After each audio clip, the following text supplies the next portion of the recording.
ভোটাভুটির বাকি আর মাত্র 10 দিন। যা করো তাড়াতাড়ি করো, ভোটাভুটির আগে আমার বিয়ে হতে হবে, নাইলে ওরে আমি চিরদিনের মতো হারাই ফেলবো।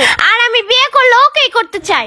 আমি বুঝলাম না, ভোটাভুটির সাথে তোর ওর সাথে বিয়ের সম্পর্ক কি? আরে আম্মু, ভোটাভুটির আগে আমাদের বিয়ের মধ্যে কেউ বাধা হয়ে দাঁড়াবে না। ওর মামা করে জামাতের দাড়ি পাল্লা, ওর চাচা করে তারেক জিয়ার ধানের শীষ, আর ওর বাবা এনসিপি।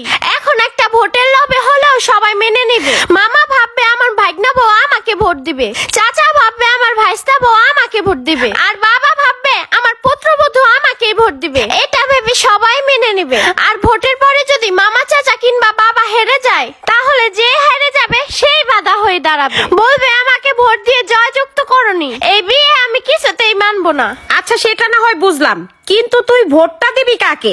আরে আম্মু, আমি এত বোকা নাকি যে তোমাকে বলে দিব?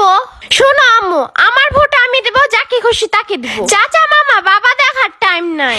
যে এই দেশের যোগ্য প্রার্থী তাকে আমি চাই।